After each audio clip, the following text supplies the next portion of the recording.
নমস্কার বন্ধুরা, কৃষ্ণের বাণী ইউটিউব চ্যানেলের সবাইকে স্বাগতম। আজকে আমার বাণী হে মানব। আমি জানি তোমার মন দুর্বল, অস্থির, চঞ্চল এবং নিজের সঙ্গেই প্রতিদিন যুদ্ধ করে চলে। এই দুর্বলতার জন্য নিজেকে দোষ দিও না, কারণ এই দুর্বল মন নিয়েই মানুষ সত্য খোঁজে, ঈশ্বর খোঁজে, আর শেষ পর্যন্ত নিজেকেই খুঁজে পায়। তুমি মনে করো শক্ত মানুষ মানে যার মন কাঁপে না, কিন্তু আমি বলি শক্ত মানুষ সে যে কাঁপলেও সত্যের পথ ছাড়ে না। হে অর্জুন, তুমি একদিন আমায় বলেছিলে এই মন বড়ই অস্থির, প্রবল, দমনে কঠিন, যেন ঝড়কে হাতে ধরে থামানো। আমি তখনও তোমার কথা অস্বীকার করিনি, আজও করি না, কারণ মন সত্যিই চঞ্চল, মন সত্যিই দুর্বল, কিন্তু মন কখনো অজেয় নয়। মন দুর্বল হয় তখনই যখন তুমি তাকে পথ প্রদর্শক বানাও আর বুদ্ধিকে নীরব দর্শকের মতো পেছনে ফেলে রাখো। মন চায় তাৎক্ষণিক সুখ, মন চায় আরাম, মন চায় প্রশংসা, মন চায় ভোগ, আর এই চাওয়াগুলোর পেছনে ছুটতে ছুটতেই মন নিজের শক্তি হারিয়ে ফেলে। কিন্তু বুদ্ধি চায় কল্যাণ, বুদ্ধি চায় ধৈর্য, বুদ্ধি চায় দীর্ঘ পথের সত্য।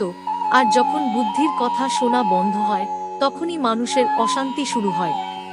হে মানব, তোমার মন দুর্বল বলেই তুমি বারবার ভবিষ্যৎ নিয়ে ভয় পাও, বারবার অতীত নিয়ে অনুশোচনায় ভোগো, আর বর্তমানের শান্তিটুকু হারিয়ে ফেলো।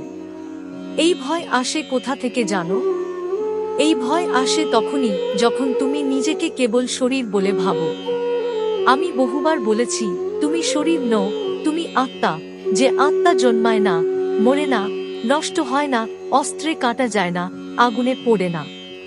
কিন্তু মন এই সত্য ভুলে যায়, আর ভুলে গেলেই সে কাঁপতে শুরু করে, আশ্রয় খোঁজে, ভরসা খোঁজে বাইরের জিনিসে। তখন কেউ আশ্রয় খোঁজে মানুষের কথায়, কেউ অর্থে, কেউ ক্ষমতায়, কেউ নেশায়, কেউ সম্পর্কের বন্ধনে, কিন্তু কোনো আশ্রয়ই চিরস্থায়ী হয় না। হে প্রিয়, দুর্বল মন সবসময় নিশ্চিততা চায়, অথচ জীবন নিজেই অনিশ্চিত, আর এই দ্বন্দ্ব থেকেই মনের যন্ত্রণা জন্মায়। মন জানে কোনটা ঠিক, কোনটা ভুল, তবু সে ভুলের দিকেই ঝোঁকে, কারণ ভুল পথ সহজ, আর সঠিক পথ ধৈর্যের পরীক্ষা নেই। মন জানে ক্রোধ ক্ষতি করে, তবু রাগ করে। মন জানে লোভ অন্ধ করে, তবু লোভে পড়ে। মন জানে অন্যায় দুঃখ আনে, তবু সেই পথেই হাঁটে। হে মানব, তোমার মন শুধু দুর্বল নয়, তোমার মন স্মৃতির ভারে ক্লান্ত, আর এই স্মৃতির ভারই তাকে বারবার পিছনে টেনে নিয়ে যায়। তুমি ভাবো আমি তো বদলাতে চাই, তবু কেন পুরনো অভ্যাস আমাকে আবার গ্রাস করে, আর আমি আবার সেই জায়গায় ফিরে যাই যেখানে একদিন আমি নিজেই কষ্ট পেয়েছিলাম। আমি বলি, কারণ মন ভবিষ্যতে নয়, অতীতে বাস করতে ভালোবাসে, আর যে মন অতীত আঁকতে ধরে, সে বর্তমানের আলো দেখতে পায় না। মন পরিচিত যন্ত্রণাকেও নিরাপদ মনে করে, কারণ অচেনা শান্তির চেয়ে পরিচিত দুঃখ তাকে কম ভয় দেখায়, আর এই ভয়ই দুর্বল মনের গভীর শিকল। হে অর্জুন, মন পরিবর্তনকে ভয় পায়, কারণ পরিবর্তন মানে পুরনো পরিচয় ভেঙে ফেলা, আর দুর্বল মন নিজের পরিচয় হারাতে চায় না। তুমি যাকে অভ্যাস বলো, আমি তাকে বলি শিকল, আর এই শিকল যতদিন অচেতন থাকবে, ততদিন তুমি মুক্তির কথা ভাবলেও বন্দী থাকবে। হে মানব, মন সবচেয়ে দুর্বল হয় তখনই যখন ক্রোধ তাকে আচ্ছন্ন করে। ক্রোধ জন্মায় অপূর্ণ ইচ্ছা থেকে, আর সেই ক্রোধ মুহূর্তের মধ্যে বুদ্ধিকে অন্ধ করে দেয়, যেন অন্ধকারে পড়ে মানুষ দিক হারিয়ে ফেলে। আমি গীতায় বলেছি, ক্রোধ থেকে মোহ জন্মায়, মোহ থেকে স্মৃতিভ্রংশ, স্মৃতিভ্রংশ থেকে বুদ্ধিনাশ, আর বুদ্ধিনাশ থেকেই মানুষের পতন অবশ্যম্ভাবী। এক মুহূর্তের ক্রোধ মানুষের বহু বছরের সাধনা ধ্বংস করে দিতে পারে, কারণ দুর্বল মন সেই মুহূর্তে নিজেকেই চিনতে ভুলে যায়। হে প্রিয়, লোভ মনের আরেক গভীর দুর্বলতা, কারণ লোভ কখনো তৃপ্ত হয় না, যতই পাও ততই সে আরো চাইতে থাকে। লোভ মানুষকে বলে আরেকটু পেলেই শান্তি, আরেকটু পেলেই সুখ, কিন্তু সেই আরেকটু কখনো শেষ হয় না। লোভ আগুনের মতো, যা যত জ্বলে ততই আরো জ্বালানি চায়, আর যে মন লোভে জ্বলে, সে নিজের শান্তি নিজেই পুড়িয়ে ফেলে। আমি বলেছি, যা প্রয়োজন তা গ্রহণ করো, কিন্তু যা অহংকার চায় তা ত্যাগ করো, কারণ অহংকারই লোভের আসল রূপ। হে মানব, মোহ হলো মনের সবচেয়ে সূক্ষ্ম ও বিপজ্জনক দুর্বলতা, কারণ মোহ নিজেকে ভালোবাসার নাম দিয়ে লুকিয়ে রাখে। মোহ মানে কাউকে ভালোবাসা নয়, মোহ মানে ভাবা, এই মানুষ, এই বস্তু, এই পরিচয় ছাড়া আমি কিছুই নই। যেখানে এই ভাব জন্মায় সেখানেই ভয় জন্মায়, আর যেখানে ভয় জন্মায় সেখানেই মন দাসে পরিণত হয়। আমি বলেছি, যা পরিবর্তনশীল তাকে চিরস্থায়ী ভাবলে দুঃখ আসবেই, কারণ প্রকৃতি বদলায়, সময় বদলায়, সম্পর্ক বদলায়। এটাই দুর্বল মনের প্রকৃত রূপ, জানা আর করা এক নয়। আমি বলেছি, যে মন ইন্দ্রিয়ের পেছনে ছুটে সে একদিন দুঃখের পেছনেই ছুটবে, কারণ ইন্দ্রিয় তৃপ্ত হয় না, তারা শুধু আরও চায়। ইন্দ্রিয় যা চায় মন তা মেনে নেয়, আর বুদ্ধি যখন চুপ করে থাকে তখন মানুষের পতন শুরু হয়। হে অর্জুন, মানব মনকে দমন করতে গিয়ে তাকে শত্রু বানিও না, কারণ শত্রু বানালে সে আরও বিদ্রোহী হয়ে ওঠে। মনকে বোঝাও, প্রশিক্ষণ দাও, দিক দেখাও, যেমন বুনো অশ্বকে ধীরে ধীরে বশ করা হয়। আমি গীতায় বলেছি, অভ্যাস আর বৈরাগ্যই মনের সংযমের পথ। অভ্যাস মানে প্রতিদিন চেষ্টা, প্রতিদিন নিজের ভুল ধরা, প্রতিদিন আবার উঠে দাঁড়ানো, আর বৈরাগ্য মানে সবকিছু ছেড়ে দেওয়া নয়, অহেতুক আসক্তি ছেড়ে দেওয়া। হে মানব, মন দুর্বল হয় তখনই যখন তুমি ফল নিয়ে বাঁচো।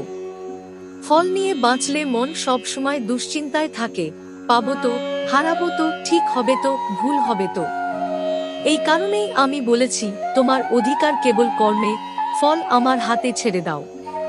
ফল ছেড়ে কাজ করলে মন হালকা হয়, আর হালকা মনেই শান্তি বাস করে। হে প্রিয়, সবচেয়ে বড় দুর্বলতা কি জানো? নিজেকে তুচ্ছ ভাবা। যে নিজেকে দুর্বল বলে দাগিয়ে দেয় সে নিজের ভেতরের শক্তিকে চিনতেই পারে না। আমি কাউকে দুর্বল বলে বিচার করি না, আমি দেখি কে লড়ছে, কে জেগে আছে, কে সত্যের দিকে ফিরতে চাইছে। যে মানুষ ভেতরে ভেতরে যুদ্ধ করে সে এখনো পরাজিত নয়, সে এখনো পথেই আছে। তুমি যতবার ভেঙে পড়েছ আমি ততবার তোমার পাশে ছিলাম, তুমি যতবার কেঁদেছ আমি ততবার তোমার অশ্রু দেখেছি। হে মানব, মন দুর্বল হতে পারে কিন্তু আত্মা কখনো দুর্বল নয়। এই কথাটি যদি তুমি মনে রাখতে পারো তবে এই দুর্বল মনই একদিন তোমার সবচেয়ে বড় শক্তিতে পরিণত হবে। হে অর্জুন, মানব মন দুর্বল হয় তখনই যখন তুমি মনে করো সবকিছু তোমার নিয়ন্ত্রণে থাকা উচিত। এই চাওয়াই মানুষের গভীর অশান্তির মূল, কারণ এই জগৎ নিয়ন্ত্রণে নয়, এই জগৎ নিয়মে চলে। যে নিয়ম বুঝে চলে সে শান্ত হয়, আর যে নিয়ন্ত্রণ করতে চায় সে ক্লান্ত হয়। মন জয় করার পথ কঠিন নয়, কিন্তু দীর্ঘ, আর এই পথে সবচেয়ে বড় বাধা হলো অধৈর্য। তুমি চাও একদিনে বদলে যেতে, একদিনে শান্ত হতে, একদিনে শক্ত হতে, কিন্তু মন ধীরে বদলায়, যেমন নদী ধীরে ধীরে পাথর কেটে পথ বানায়। আমি বলেছি, অভ্যাস ও বৈরাগ্যই মনের সংযমের একমাত্র পথ। অভ্যাস মানে প্রতিদিন নিজেকে স্মরণ করানো, আমি মন নই, আমি আত্মা। আর বৈরাগ্য মানে পালিয়ে যাওয়া নয়, অপ্রয়োজনীয় আসক্তি ছেড়ে দেওয়া। হে মানব, মন দুর্বল হলে নিজেকে কঠোরভাবে দোষ দিও না, কারণ আত্মঘৃণা মনকে আরো দুর্বল করে। মনকে শাসন করো, কিন্তু করুণা দিয়ে, যেমন গুরু শিষ্যকে পথ দেখায়, শত্রু যেমন শাস্তি দেয় না। আমি ঘৃণার মাধ্যমে কাউকে বদলাই না, আমি করুণার মাধ্যমে মানুষকে জাগাই। তুমিও নিজের সঙ্গে করুণ হও, কারণ করুণাই মনের প্রথম শক্তি। হে প্রিয়, সবচেয়ে গভীর দুর্বলতা কি জানো? নিজেকে তুচ্ছ ভাবা। যে নিজেকে তুচ্ছ ভাবে সে নিজের ভেতরে থাকা ঈশ্বরের অংশকে অস্বীকার করে, আর এই অস্বীকারী মানুষের সবচেয়ে বড় জ্ঞানতা।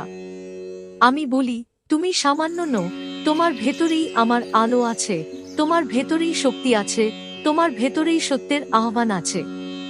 তোমার ভেতরের যুদ্ধ প্রমাণ করে তুমি এখনো জেগে আছ, কারণ মৃত মন কোনো যুদ্ধ করে না। হে মানব, মন দুর্বল হয় তখনই যখন তুমি সব দায়িত্ব একা বহন করতে চাও। আমি তো আছি, কিন্তু তুমি যখন নিজেকে একমাত্র কর্তা ভাবো তখনই বোঝা ভারী হয়। তুমি কর্ম করো, সততার সঙ্গে করো, নিষ্ঠার সঙ্গে করো, আর ফল আমাকে সমর্পণ করো। এই সমর্পণই মনের মুক্তি। যে আমাকে স্মরণ করে পথ চলে সে পড়লেও ভেঙে যায় না, কারণ তার জানার জায়গা থাকে, সে একা নয়। শেষে এই কথাটি গভীরভাবে মনে রেখো। মন দুর্বল হতে পারে, মন ক্লান্ত হতে পারে, মন বারবার হার মানতে পারে, কিন্তু যে মন সত্যের দিকে ফিরে আসে, সে কখনো চিরতরে হারায় না। আমি শ্রীকৃষ্ণ। আমি তোমার পতন দেখি না।